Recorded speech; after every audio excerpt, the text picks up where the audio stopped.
Thank you, Cathaoirleach, and happy St. Bridget's Day to everybody. And I hope each and every one of us take on a piece of our character today, showing our strength of character, her kindness, her fearlessness and her compassion. And if we can learn from her, we can learn many, many good qualities. So, Cathaoirleach, I'm once again calling for a debate in this House on the CA Convention, which is the Pandemic Preparedness Treaty in development by the World Health Organization intergovernment negotiating body. This treaty is a document that will have a significant impact on future governments' approach to health emergencies, containing both legally and non-legally binding provisions dictating the behaviour of governments party to that treaty. Provisions in the zero draft of the Convention include a commitment to ring-fence a percentage of total healthcare matters, as well as the allocation of as a yet unset percentage of gross domestic product to be gifted to the WHO for use in foreign countries.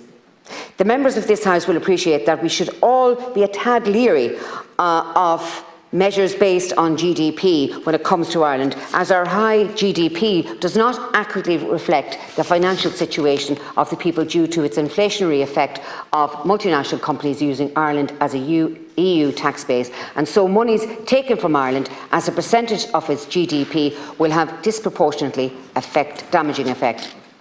This is but one of the concerns with the pandemic treaty. Perhaps the larger one for us as legislators is that it is yet another large step down the road to supranational legislative overreach, a trend which seems to be picking up momentum in Europe.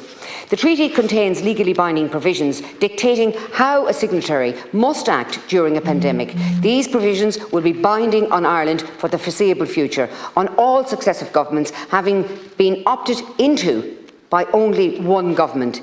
In this way, we can see how concerns around sovereignty, that is, the ability of state to rule itself in totality, could arise. This House has often been referred to as a rubber stamp by colleagues who deeply wish that it was not so. I fear that the whole of the Oireachtas is going that way, with one government party member mentioning in the media recently that many people don't realise that 70% of legislation comes from Europe, and that in the Dáil they're often only transposing what's decided.